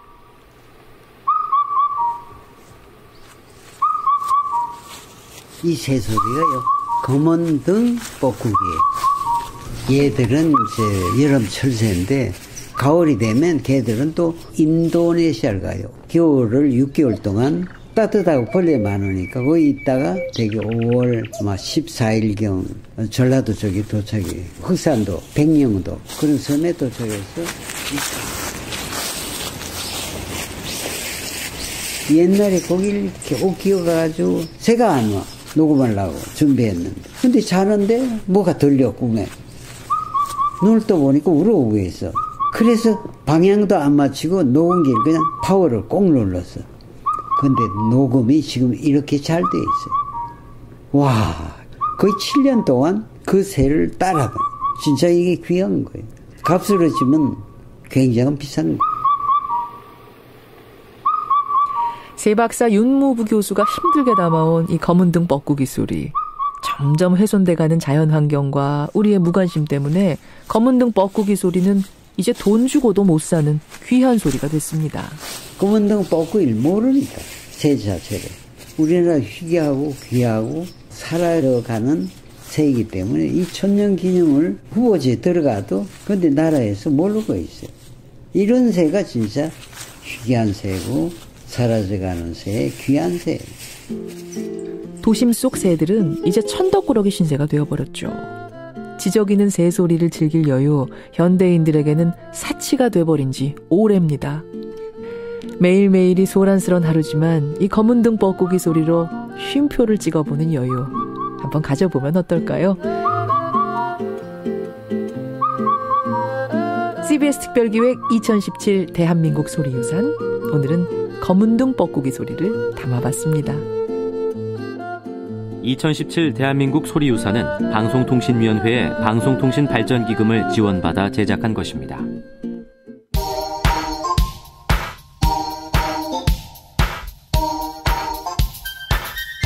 김현정의 뉴스쇼 CBS 라디오와 함께하고 계십니다. 저는 퇴근길 시사잡기 정관용입니다.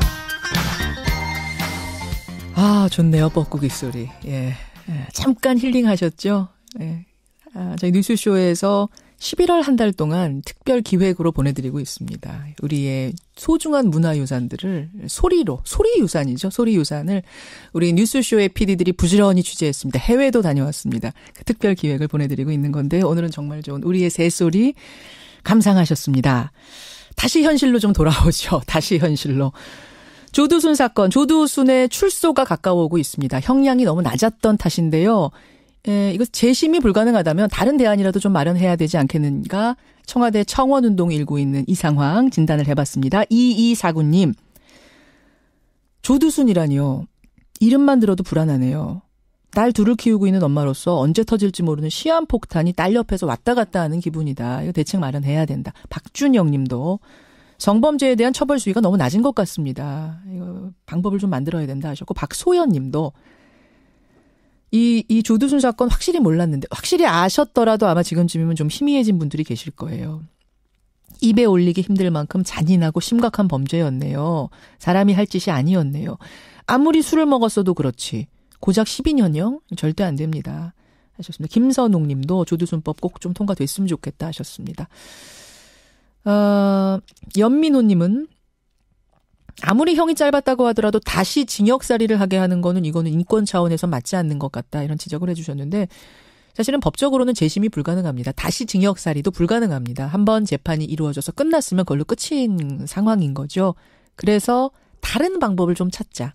나영이로부터 감형입니다. 나영이로부터 격리시킬 수 있는 다른 방법을 찾자. 이런 대안을 지금 준비하자는 운동이 일고 있는 거고요. 김성진 님도 법이 어쩔 수 없다면 그 법의 테두리 안에서라도 할 수 있는 다른 최선을 해야겠지요 하면서 아동 성범죄자에 대해서는 평생 접근 금지 처벌이라든지 뭐 이런 걸 좀 고민했으면 좋겠다.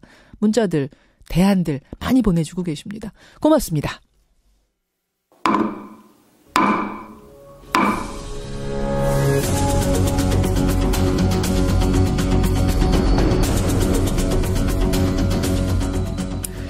뉴스쇼가 수요일에 마련하는 코너입니다. 라디오 재판정.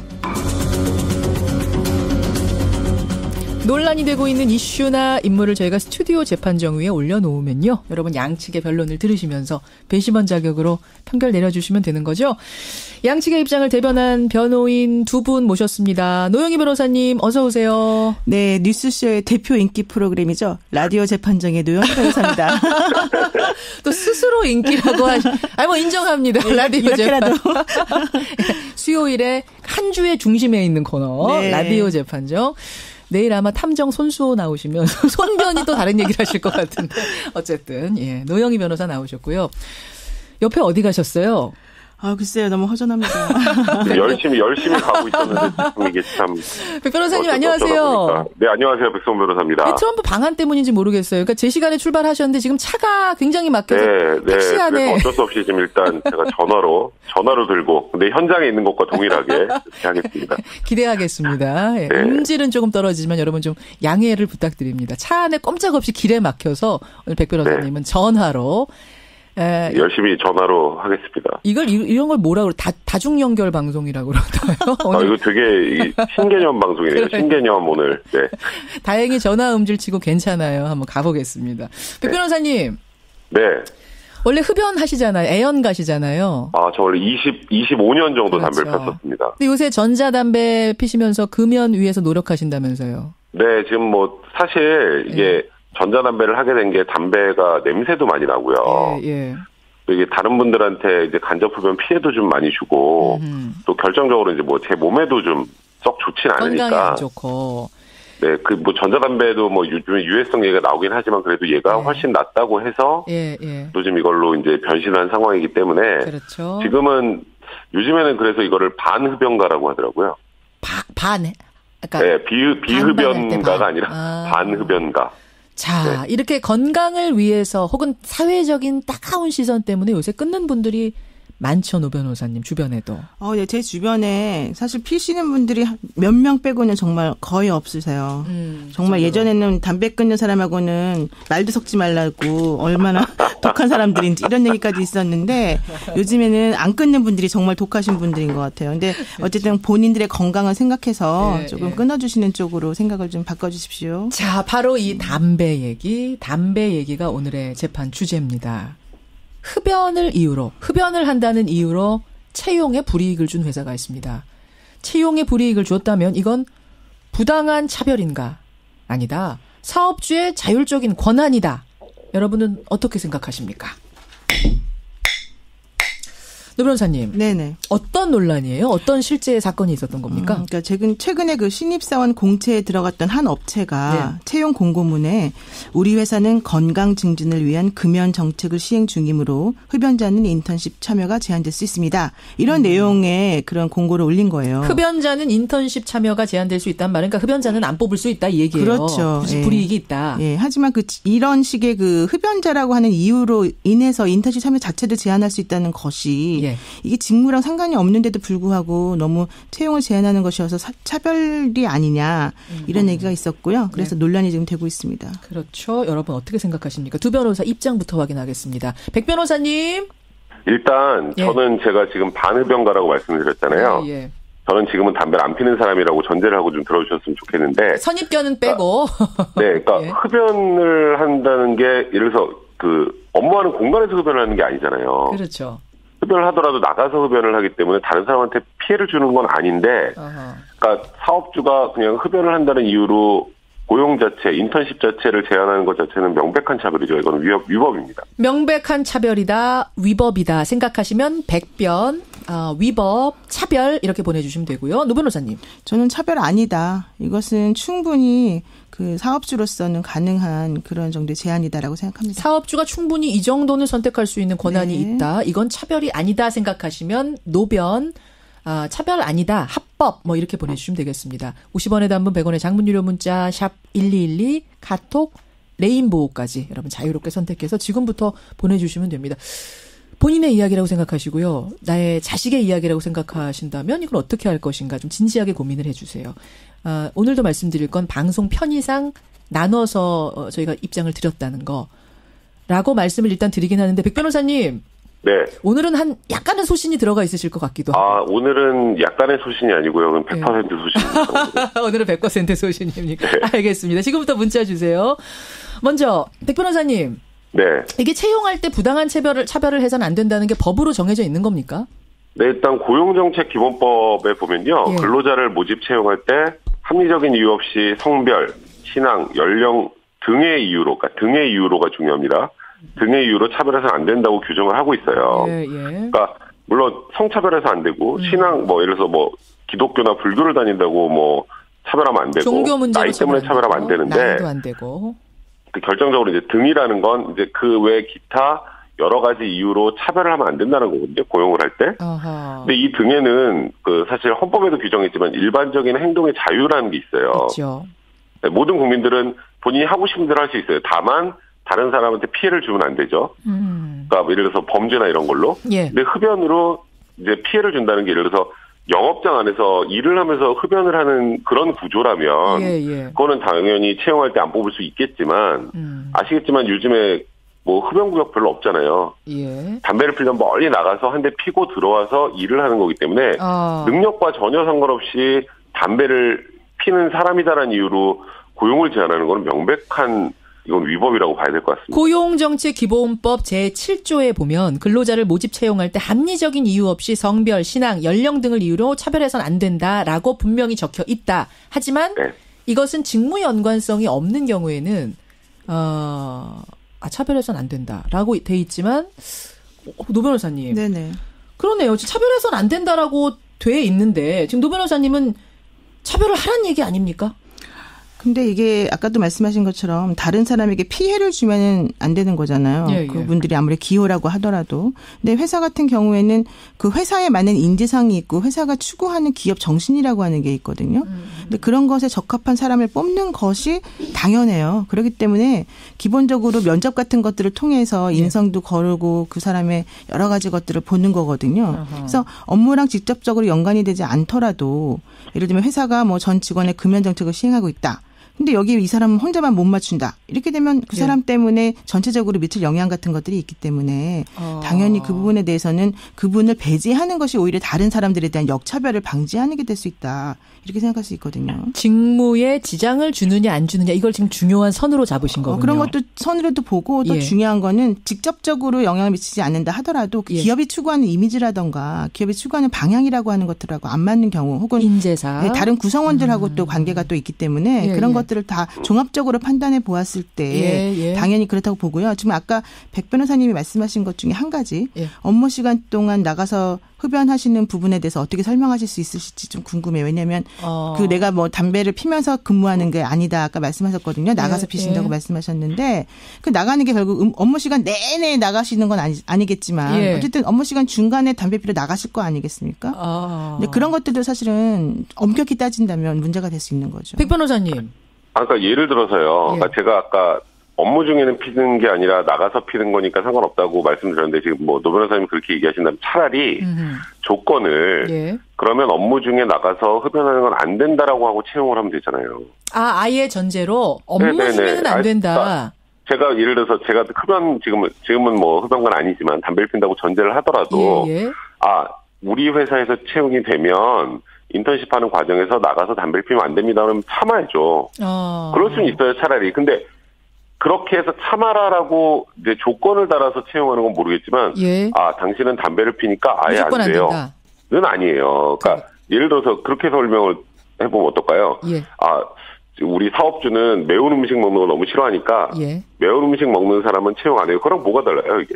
매운 음식 먹는 사람은 채용 안 합니다와 다를 게 없는 거다. 내 사업주는 우리는 매운 거 별로 안 좋아해서요. 저희 사업주분께서 안 좋아하시니까 이번에 신입사원 인턴십 채용해서 매운 음식 먹는 사람은 배제하겠습니다. 이거랑 담배 피는 거랑 뭐가 다른 거예요? 근데 매운 음식을 먹는다고 해서 주변 동료들한테 해를 안 주지만 이 담배는 뭐 냄새를 풍긴다든지. 아니 근데요. 그러니까 이번에 담배 같은 경우를 담배도 아까 제가 나가서 저는 핀다 그랬는데 그거를 예를 들어서 제안을 한다면 그거 안 피우면 똑같은 거 아니에요?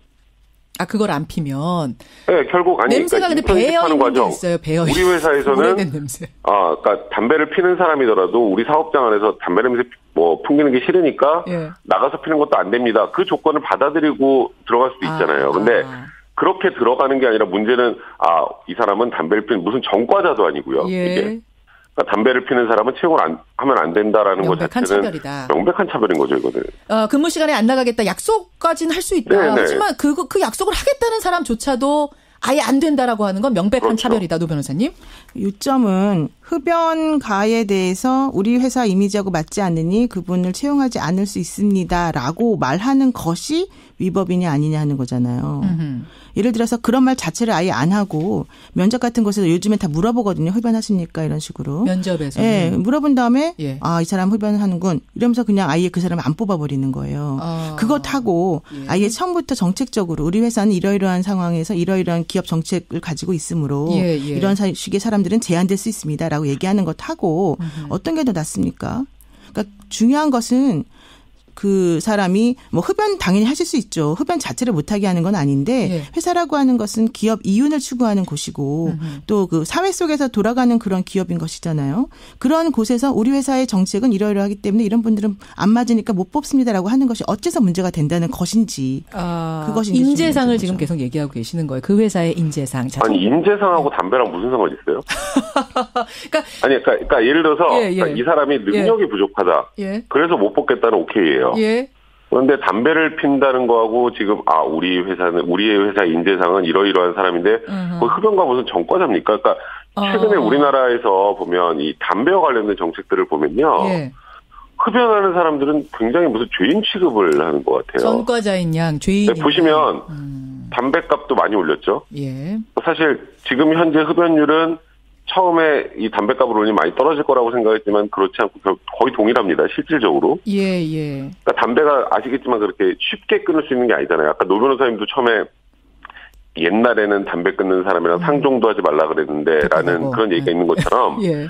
이게 참 쉽지 않은 건데 담배를 핀다는 이유로 이제 굉장히 이곳저곳에서 많이 이제 질타를 받으시는데 부모님들한테도 그렇고 주변의 사람들한테도 그렇고 근데 담배를 핀다는 이유로 회사에 취업이 제한된다는 거는 이거는 정말 흡연자를 지금 조금 전에 노 변호사님도 약간 거의 범죄자를 전제로 해서 전과자들 그건 아니에요. 그건 아닙니다. 것 같은데 네. 제가 약간 그렇게 느껴져요. 그렇게 물론 저는 지금 받아들이는 담배를 피지 않습니다만 알겠습니다. 그러니까 흡연자한테 이렇게 페널티를 주는 게 아니라 금연하는 사람한테 보상을 주는 방향으로 가야지. 담배를 핀다는 이유로 이제는 취업까지 안 되게 한다라는 건 이거는 좀 분명히 문제가 있다고 봐야죠. 인센티브를 주는 방향으로 가는 건 찬성하지만 자꾸 네거티브한 방식으로 가는 건 이건 아니다. 청취자 의견 잠깐 보겠습니다. 일단 백변님 의견에 동의하시는 분은 김기영님이란 분인데요. 이 청취자께서는 홍어를 굉장히 좋아하는데 홍어 먹고 나면 몸에 뵭니다.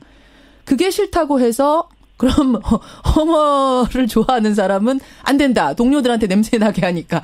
이렇게 할 수 없는 것과 같은 논리다. 김기영님.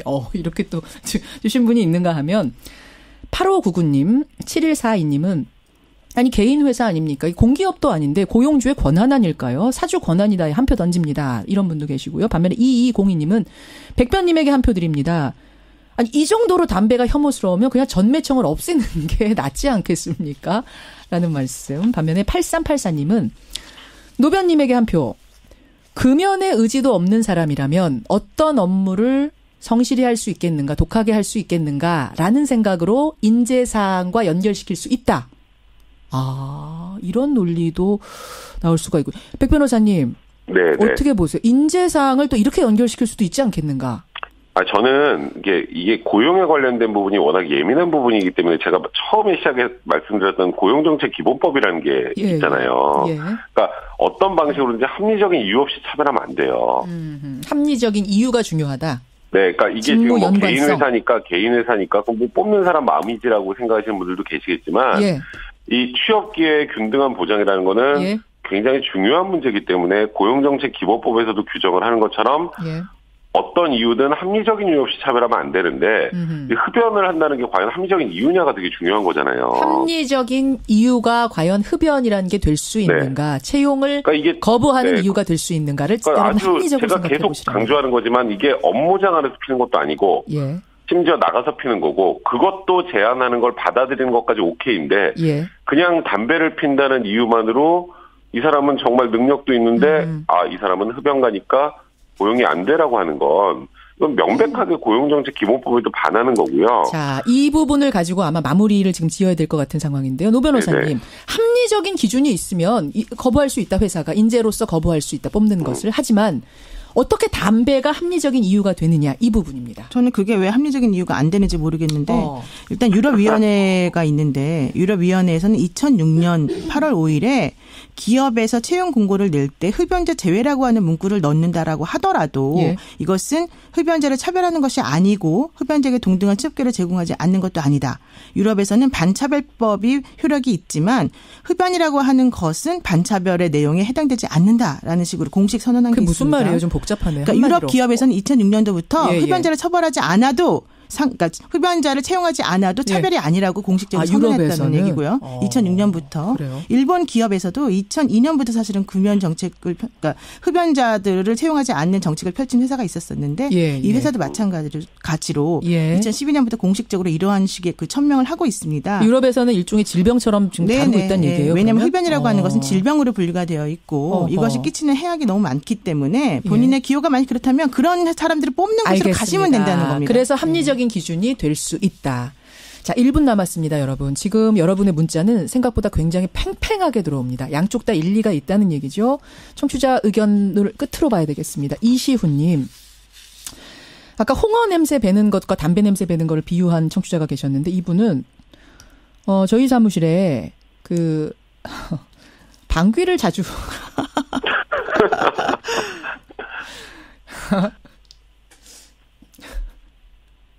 잠깐만요.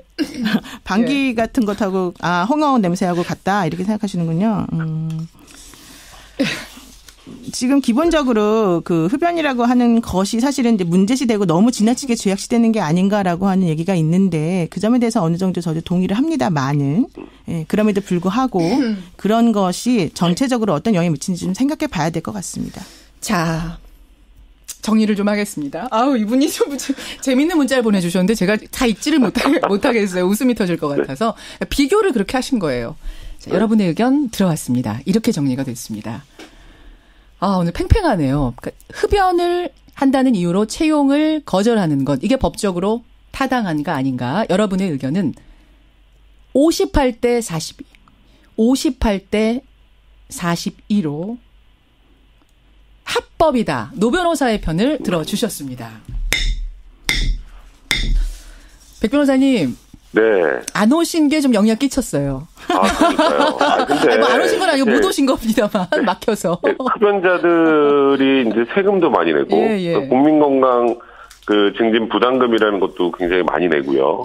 여러 가지 불이익을 많이 보는데 이런 데까지 불이익을 주는 게 과연 타당한지. 그 부분은 반드시 말씀하고 좀 씁쓸합니다. 물론 저는 지금 반흡연가긴 하지만.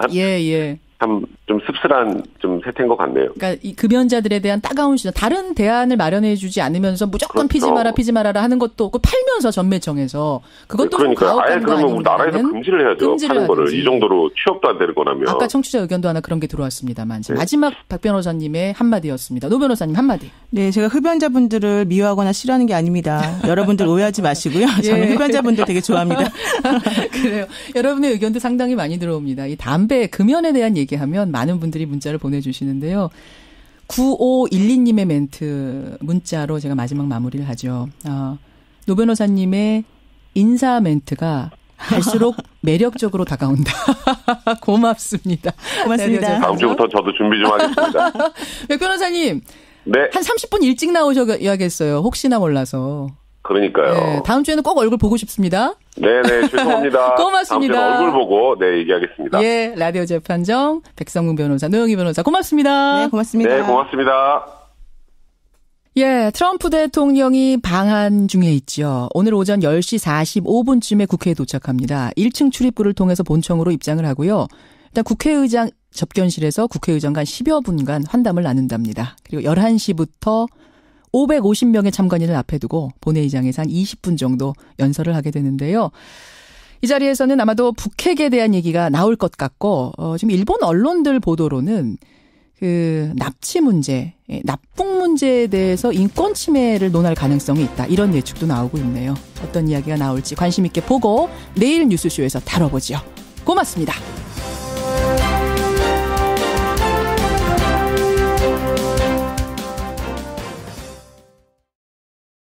그 언론사 기자들한테 이렇게 일종의 일람표 같이 일정표를 쫙 줬는데 거기 안에도 들어가 있지 않았던 거예요. 그러니까 트럼프 대통령과 주한미군 장병들과 점심을 함께하면서 우위를 또 다졌고요. 청와대는 이 모습을 페이스북을 통해서 생중계하기도 했습니다. 국빈 만찬에서도 이런 세심한 배려 같은 게 느껴지던데요. 만찬 메뉴가 굉장히 많이 화제가 됐죠. 그러니까 과거 어려웠던 시절을 떠올리게 하는 옥수수죽을 올린 구황작물. 아마 한미 동맹이 이렇게 앞으로 굳건해졌으면 좋겠다. 과거 당신들이 우리 이렇게 도와주지 않았느냐. 그렇죠. 뭐 이런 걸 좀 강조하는 것 같고요. 문 대통령 고향인 거제에서 공수해 만든 가자미 구이. 가자미 구이를 좋아한답니다. 트럼프 대통령이. 근데 지난번 그 한미 정상회담 할 때 그때도 나왔다 그래요. 근데 가자미를 거제에서 일부러 가져와서 이게 내 고향에서 온 겁니다. 이렇게 얘기할 수 있는 어떤 재료를 만들어준 거죠. 360년 된 무려 미국 역사보다 긴 시간장으로 만든 한우갈비. 360년 된 간장이 있긴 있군요. 시간장으로 있는데요. 김정숙 여사가 직접 청와대 감나무에서 따서 말린 꽃감으로 만든 후식. 뭐 화려하지는 않았지만 일본에 비해서 얘기를 하면요. 스토리가 있는 메뉴를 준비했다고 볼 수 있을 것 같습니다. 스토리텔링이 되네요. 네네, 맞아요. 듣고 보니까. 방한 첫날을 맞은 트럼프 대통령. 이 뉴스의 행간 이면 들어가겠습니다. 첫 번째 행간은 입니다. 마이크 무너지겠어요. 왜 이렇게 한숨을 크게 쉬세요? 뭡니까? 청와대 관계자들의 심정이 어제 딱 그러지 않았을까 싶어요. 하루 일정을 마무리한 청와대 관계자들이 일정 딱 마무리하고 난 다음에 다행이다. 안도의 한숨. 네, 맞아요. 이 트럼프 대통령이 방한한다고 했을 때 청와대 관계자들이 뭘 가장 걱정했겠습니까? 혹시나 화염과 분노 발언 때처럼 북한을 자극하는 발언을 하지 않을까? 전쟁 얘기 같은 거 하지 않을까? 네. 사실은 걱정했죠. 한미동맹이 뭔가 불안하다는 식으로 뭔가 말하지 않을까? 예. 사드 배치 얘기를 또 불쑥 꺼내지는 않을까? 얼마나 불안과 걱정이 많았겠습니까? 그렇죠. 그런데 웬걸 그 예상이 다 빗나갔습니다. 제가 볼 때는 거의 순한 양을 보는 듯한 느낌이었어요. 굉장히 절제된 말들을 많이 했는데요. 예. 한미일 삼국 협력 얘기는 입에 올리지도 않았고요. 문 대통령의 미중 균형 외교 발언. 그러니까 지금 중국과 다시 관계가 좋아지고 있잖아요. 그렇죠. 한중 정상회담도 예정돼 있다고 하고 예. 여기에 대해서 뭔가 약간 불편한 내색을 좀 비치지 않을까 했는데 우리하고 중국을 지금 뭐 저울질하면서 가지고 놀겠다는 얘기야? 이렇게 불편하게 보려면 불편하게 볼 수 있는 상황이거든요. 네, 그렇죠. 그런데 그런 얘기 안 했습니다. 안 했어요. 그러니까 한미 FTA 재협상, 무역 불균형 문제 이것도 좀 날선 얘기가 있지 않을까 싶었는데 예상외로 굉장히 절제된 반응을 보였다는 평가입니다. 그렇죠. 한마디로 돌출 발언, 돌발 행동 없는 방한 첫날이었다. 이런 얘기인데요. 만약 오늘 오전 국회 연설만 잘 넘기면 청와대 관계자 입에서 다시 한번 휴 이런 얘기 나올 것 같습니다. 국빈 방문한 트럼프 대통령 방한 첫날 두 번째 행간은 뭡니까? 두 번째 행간은 시종일관 돈 얘기였다입니다. 그래요? 네. 뭐 트럼프 대통령은 정치가로서는 낙제점이라고 하는 게 전 세계 모든 사람이 다 아는 것 같아요. 그렇죠. 근데 사업가로서는 혹시 좋은 평가 받지 않을까 하는 느낌까지 받았는데요. 사실 사업가로서는 성공한 사업가였죠. 이미 예, 그렇죠. 대통령 전에. 그러니까 통상 외국 정상들이 만나면 이게 돈 얘기 잘 안 하거든요. 그렇죠. 이렇게 노골적으로 돈 얘기하는 사람들이 거의 없습니다. 그러니까 그런 건 협상장에서나 하는 거지. 언론 내 대고 이렇게 돈 얘기 꺼내는 사람은 아마 처음 봤다는 얘기가 나오는데요. 한반도 위기 상황에서 벌어지는 정상회담이었는데 트럼프 대통령은 고정관념을 모두 깨고 모두 발언해서 현명한 군사비 지출은 언제나 잘하는 일이다. 한국 정부가 국방 장비를 많이 구입해줘서 감사하다. 무기 많이 사줘서 고맙다는 말을 대놓고 막 해요. 대놓고 막 합니다. 한국에서 수십억 달러에 달하는 장비를 구입하겠다고 말했다. 미국에서 많은 일자리를 창출할 수 있다. 뭐 안보에는 공짜가 없다 이런 말처럼 우리 입장에서도 적절한 미국산 첨단 무기를 구입하는 과정은 좀 필요한데요.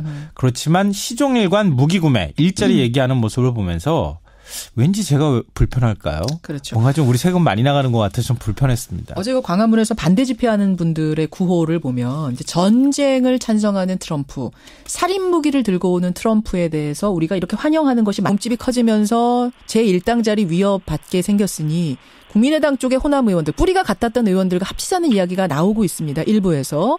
그쪽으로 그러면 이 호남 의원들이 나와서 갈 가능성 있다고 보십니까? 저는 그럴 가능성은 대단히 희박하다고 봅니다. 어떤 한두 분이 개인적인 행동은 뭐 있을 수 있겠지만은 집단적으로 그런 일은 없을 거라고 봅니다. 왜 그렇게 생각하세요? 왜? 왜냐 그러면요. 그게 이미 지난번 총선을 치렀고 당 사정이라는 게 그렇게 뜻대로 되는 게 아니지 않습니까요?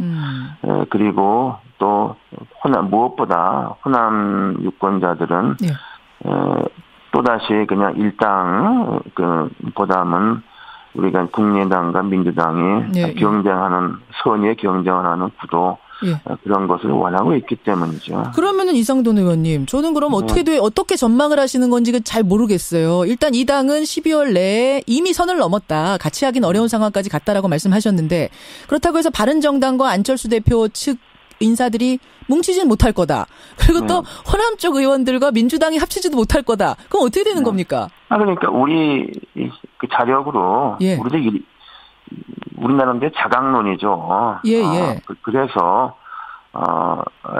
지방선거는 구도적으로 어려운 선거 아닙니까요? 그렇죠. 지방선거가 대선처럼 전국의 표를 누적하는 것도 아니고 총선처럼 정당 투표가 있는 것도 아니고 지방선거는 타소선거제 아닙니까? 단체가 어렵죠. 어려운 선거죠. 네, 그러니까 다자구도에서 소선거구 현대구도로서는 어려운 것은 사실이고 다만 이제 호남에서는 우리의 의원들이 많이 계시니까 거기서는 지금부터 전열을 정비하면은 해볼 수 있고 그것이 이제 우리가 우리 나름대로 자강론이죠. 이렇게 서면은 의미 있는 역할을 할 수 있고. 그러면 그 말씀은 또 일단은 변화가 있을 수 있다는 거죠. 자강론으로 이 상황 이미 갈라졌는데 자강론으로 다시 뭉치기는 어렵고 그러면 지도부의 사퇴라든지 뭐 이런 걸 요구하는 방향으로 갈 거라고 보세요? 네, 이미 뭐 그런 얘기가 나오는 마찬가지입니까?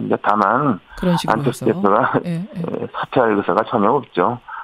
그러니까 이게 더 문제라고 보는 거죠. 그렇게 되면은 결국은 쪼개지는 길로 갈 수밖에 없을 것이다. 네, 근데 그것이 어떤 절차를 갈지 그건 저도 모르겠습니다. 알겠습니다. 두고 봐야죠. 답답한 상황이고 복잡한 상황인 것만은 분명하네요. 네, 그렇습니다. 예, 심상치 않은 상황인 것만도 분명하고. 속 시원한 도타가 없는 거죠. 없네요. 예, 여기까지 말씀을 듣겠습니다. 상황 진단해봤습니다. 이상돈 의원님 고맙습니다. 네. 예, 국민의당 이상돈 의원이었습니다.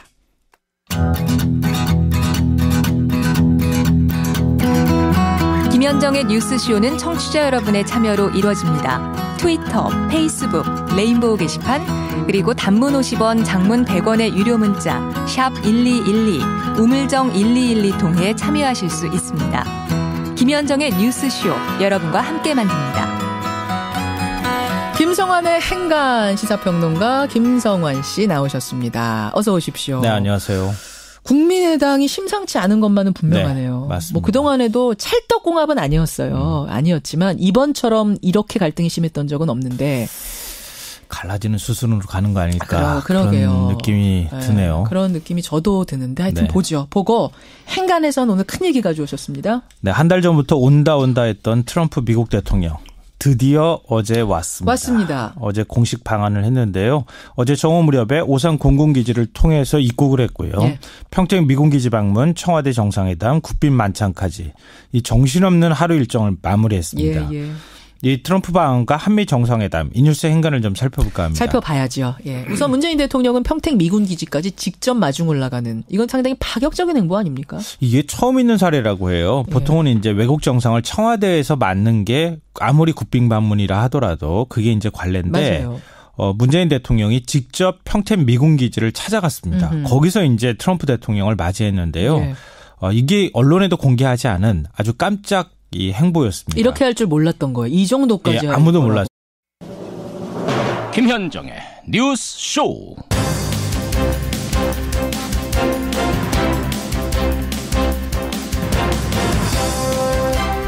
So far, so good. 미국식 표현으로 하자면 지금까지는 좋다는 거죠. 애청자 여러분, 안녕하십니까? 트럼프 대통령 방한에 대한 청와대 관계자의 평가가 이렇습니다. 한미동맹에 대한 공감대를 재확인하고 북핵 문제 해결 방식에 대해서도 이견을 좁혔습니다. 그동안 폐기까지 요구해왔던 한미 FTA 문제에 대해서도 요구 수위가 상당히 낮아졌죠. 한중 간 관계 개선에 대해서도 껄끄러운 반응은 나오지 않았습니다. 글쎄요. 무기 구매 약속이 상당히 달콤했던 걸까요? 어쨌거나 그동안의 불협화음으로 비춰졌던 부분이 상당히 정리가 된 느낌입니다. 이제 오늘 국회 연설이 남았습니다. 트럼프 대통령의 돌출 발언이 나온다면 바로 이 자리가 될 텐데요. 아무쪼록 우리를 자극하는 특유의 돌발 행동 없이 방안이 순조롭게 마무리되기를 기대하면서 김현정의 뉴스쇼 출발합니다.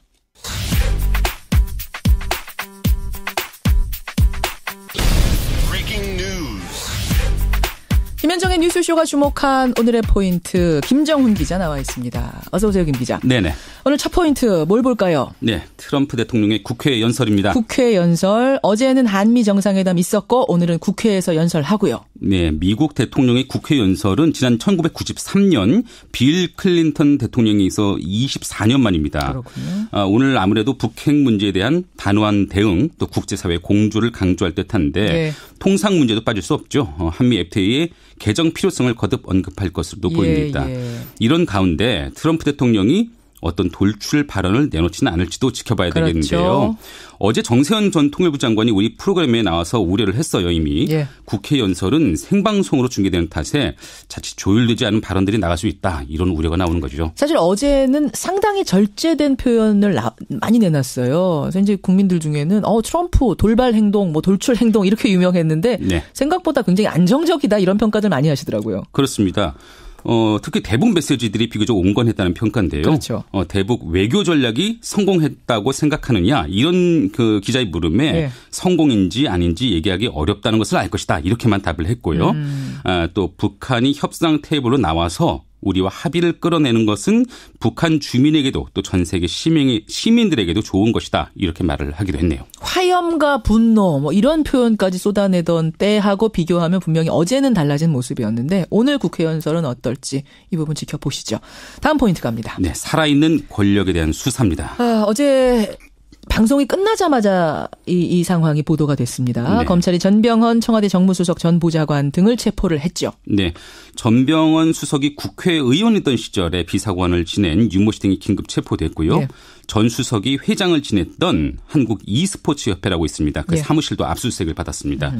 검찰은요. 롯데 홈쇼핑이 지난 2015년에 재승인 허가를 위해서 금품 로비를 벌였는데 그 과정에서 한국 e스포츠협회에 대가성 후원금이 건네졌을 가능성을 살펴보고 있습니다. 당시에 전 수석의 위치가 뭐였어요? 당시 국회 미래창조과학방송통신위원회 야당 간사였거든요. 야당 측 간사. 네, 홈쇼핑 업체 재승인과 관련해서 아무래도 영향을 미칠 수 있던 자리죠. 청와대 핵심 인사와 관련해서 검찰이 수사에 착수한 것은 현 정부 들어서 처음입니다. 예. 이에 대해서 전병헌 수석은 어처구니 없는 심정이다. 어떤 불법에도 관여한 바는 없다. 이렇게 반박은 하긴 했습니다. 파장이 어떻게 될지 지켜보죠. 마지막 포인트 갑니다. 네, 종국을 향하는 MBC 사태입니다. 오늘 김장겸 MBC 사장 해임안이 논의가 되는 거죠? 네, 오늘 오전에 MBC 대주주인 방송문화진흥회 임시이사회가 열립니다. 예. 거기에 김장겸 사장의 해임안이 논의되고요. 예. 앞서 고용주 전 이사장은 자신의 이사장직 불신임안 또 이사 해임 요청안이 처리됐던 지난 2일 이사회에 참석하지 않아서 오늘도 아마 나오지 않을 것 같고요. 현 야권 측 다른 이사들도 세미나 참석을 이유로 불참을 예고했습니다. 결국 오늘 회의에는 현 여권 측 이사들만 참여할 것으로 보여서 해임안 통과 가능성이 높죠. 파업 66일을 만남이 많아야 하는데 얼마나 실명을 내놓고 따르고 있는. 네, 그리고 또 의원이 다 똑같은 의원이 아닙니다. 그 정치적 무게감이 있는 거죠. 몇이나 따르고 있다고 내부에서는 보세요? 몇 명 없다고 봅니다. 네. 몇 명 없다고? 네. 말하자면 어제 저희가 이제 뉴스다 코너에서도 잠깐 얘기했습니다만 만약 바른정당으로 안철수 대표가 바른정당 분들과 뭔가를 하고 싶다면 도모하고 싶다면 최소한 교섭단체를 만들 수 있는, 지금 바른정당 11명 남지 않았습니까? 9명 정도는 함께 가야 하는데 그 9명이 되겠는가에 대한 어제 얘기를 나눴는데 그 정도 안 된다고 보십니까? 저는 그게 안 된다고 보기가 더 중요한 것은 유승민 의원이 이제 남아있는 자강파에서 최대의 주주라고 할까요? 그렇지 않습니까요? 예. 그리고 저는 그 몇 사람 제가 잘 아는 사람들 아닙니까요? 잘 아시죠? 거기 바른정당 분들. 그 사람, 그 의원들이 안철수 대표를 어떻게 보는가 제가 너무 잘 압니다. 어떻게 보는데요? 그러니까 같이 할 사람이 아니라고 보는 거죠. 아니 왜 같이 할 사람이 아니라고 봅니까? 중도라는 건 비슷한 거 아닌가요? 중도 보수 뭐 이런. 절대로 그렇지 않습니다. 절대로 그렇지 않고요. 어떻게 바라보고 있죠? 역시 아마추어로 바라본단 말씀. 아마추어고 이미 뭐 정치적으로 이제 다 종친 사람이다 이렇게 보고 있는 겁니다. 종친 사람이라고까지. 정치적 자산이 고갈됐다는 게 그 말이죠. 그리고 같이 뭐를 할 사람이 아니다 하고 이미 드러나지 않았습니까? 그러니까 절대로 그런 일이 생기지 않을 겁니다. 절대로 바른정당과 안철수계가 합하기는 어려울 거라고 지금 보세요. 네, 그건 어렵고 그렇게 하게 되면은 그다음 유승민 제가 단전에 말씀드렸지만은 유승민 의원은 이제 정치적인 어떤 미래가 없어지는 거죠. 안철수 대표와 손잡는 순간 미래가 없어진다고요? 네, 그렇습니다. 왜 더 커지는 거 아닙니까? 시너지 내면서 윈윈하면서. 절대로 그렇지 않습니다. 1+1이 2가 됩니까? 모든 세상에. 둘이 맞지 않는다고 보시는 거예요? 절대로 맞지 않고 오히려. 그리고 제가 구태여 방송에서 이런 말씀드리기 어려운데 그런 일은 있을 수 없습니다. 자, 그럼 이야기가 전망 쪽으로 지금 넘어오고 있는 건데 그럼 이렇게 흔들리다가 국민의당이 계속 이렇게 고비고비마다 잘 넘어왔잖아요. 또다시 뭉치고 해서 이번에는 어렵다고 보시는 거예요? 상당히 어렵죠. 그리고 이런 상태로 지방선거를 칠 수 있겠습니까? 그래서 지방선거가 어차피 민주당이 좀 우세한 선거가 되지만은 뭐 지금부터 우리가 좀 전열을 재정비하면은 우리가 기대할 수 가장 기대할 수 있는 호남에서는 그런 대로 성과를 낼 수 있다고 보는데 이 상태로 가서는 좀 과연 되겠는가 이렇게 걱정하는 의원들이 많죠. 지금 그 말씀은 지방선거를 앞두고 있기 때문에 의원들이 제 갈 길을 찾아야 하는 상황. 물론 지방선거가 결국 총선하고도 연결되는 거기 때문에 따라서 뭔가 움직임이 이번에는 있을 것이다 이렇게 보시는 거군요. 네, 그렇죠. 그리고 안철수 대표가 대표로서 과연 제대로 선거를 이끌 수 있겠나 뭐 이렇게 보는 사람들이 그 현장에서는 별로 없죠.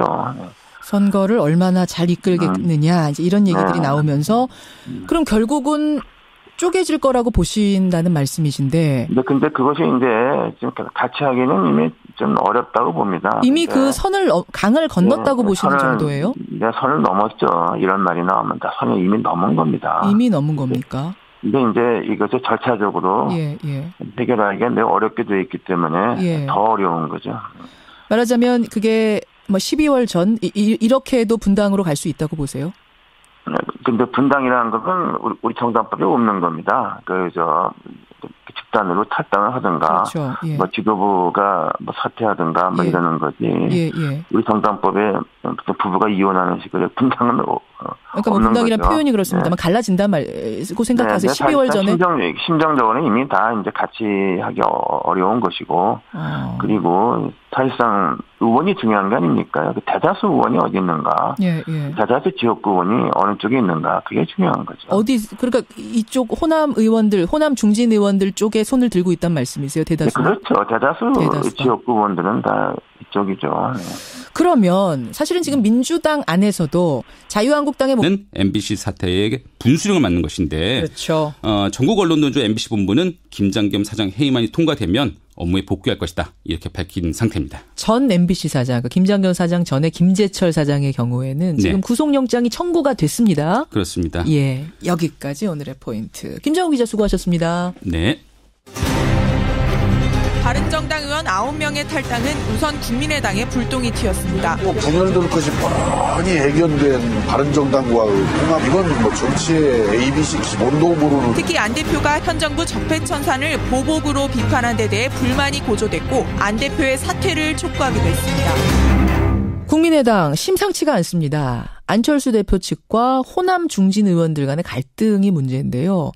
먼저 호남 중진 의원들이 안철수 대표를 향해서 바른정당과 합당을 주도한 그 부분에 대해서 책임론을 제기했습니다. 중대 결단까지 요구했습니다. 한마디로 말하면 사퇴하라는 거죠, 대표직을. 그러자 안철수 대표는 이런 모든 투덜거림에 대해 답할 필요가 없다. 끝까지 같이 못할 분이 있더라도 나는 나의 길을 가겠다라는 말로 정면 돌파를 선언한 겁니다. 한마디로 말하자면 나가실 분들, 마음에 안 드시는 분들은 나가셔라 라는 의미로도 해석이 되는 거죠. 사실 그동안에도 안 대표와 호남 의원들 간의 마찰은 있어 왔습니다만 지금처럼 이렇게 직접적으로 표출된 적이 없었습니다. 이 분당 상황 어떻게 내부에서는 보고 있을까요? 어느 계파에도 속하지 않고 당을 향해서 가장 날카로운 비판을 해온 분입니다. 국민의당 이상돈 의원 연결을 해보죠. 이상돈 의원님 안녕하세요. 네, 안녕하세요. 네, 오랜만입니다. 오랜만입니다. 일단은 증상 진단을 좀 해볼게요. 지금의 내분 상황이 어느 정도나 심각한 겁니까? 심각하다고 봐야죠. 왜냐하면 당대표 리더십이 일단 와야 됐으니까요. 근데요, 이것은 예고된 거 아닙니까? 저는 예고된 거라고. 예고된 거라고. 사실 그동안에도 크고 작은 마찰이야 쭉 있었습니다. 대표로 안철수 대표가 나설 때부터 그렇죠. 심상치는 않긴 했지만 이미 이 정도 상황까지 갈 거라고 내다보셨었어요? 그렇습니다. 이건 정해진 수순은 가는 거죠. 왜냐 그러면은 이미 안철수 대표가 어떻게 해서 당대표가 다시 됐지만은 정치인으로서의 자산은 이미 고갈돼 버렸죠. 그렇지 않습니까? 왜 자산이 고갈됐다고 생각하세요? 대통령 선거까지 나갔던 건데. 대통령 선거에서 이미 그 자산이 고갈됐다고 봐야죠. 그걸 확인시켜줬다? 네, 그렇죠. 그러니까 더군다나 그 대선 과정에서 제보 조작 사건 이런 것 등등해서 있는데 다만 우리 당의 어떤 당원 당대상의 어떤 구조적인 문제라고 그럴까요? 이런 것 때문에 대표가 됐는데 그 대표가 되고도 당을 통합해서 이끌어갈 생각이 전혀 없었고 통합해서 이끌어갈 생각이 전혀 없었다고 생각하세요? 대표인데 설마 그런 생각? 처음부터 그랬습니다. 그렇게 할 수도 없고 한다고 해봤자 말뿐이고. 할 수도 이건 무엇보다 없고. 제가 보기에는 그 정치적 판단력이 그 본인이나 그 주변의 이른바 측근들이나 다들 아마추어죠. 그래서 애당초 되지도 않는 뭐 바른정당과 통합한다고 또 우습게 돼버리고. 그러니까 박지원 의원님 말씀대로 닭죽통 개돼버렸다. 이제 바보 된 거죠. 바보 된 거다. 아마추어 안철수 대표와 아마추어 그 측근들이 지금 당을 바보 상태로 만들었다 이렇게 보시는 거예요? 그렇죠. 그 박지원 대표님이 전 대표님이 좀 완곡하게 표현한 게 그게 아닙니까? 네. 그렇게 보세요. 아니 근데 이제 안철수 의원 측에서는 대표 측의 의원들은 뭐라고 얘기하냐면 지금 호남 의원들이 의도적으로 당 대표를 흔들고 있는 거다 이런 얘기 하는데요. 네, 근데 정치인들은 다 의도가 있기 바라는 겁니다. 그런 바람도 있는 것이고 또 하나는 안 대표의 그쪽 사람이라 그러는데 누군가 한번 실명을 대보세요. 누가 있는가? 무슨 말씀이세요, 그게? 네, 그러니까 안 대표 측 사람이다 하지 않습니까? 의원이다 그러는데 그게 누군지. 그러니까 제 말씀은 이렇게 지금 드러내고 안철수 대표 쪽에 서 있는 의원이 과연 몇이나 있는지 그 미집사하는 거죠. 과연 몇이나 안철수 대표를 지금 따르고 대표라면 모름지기 따르는 사람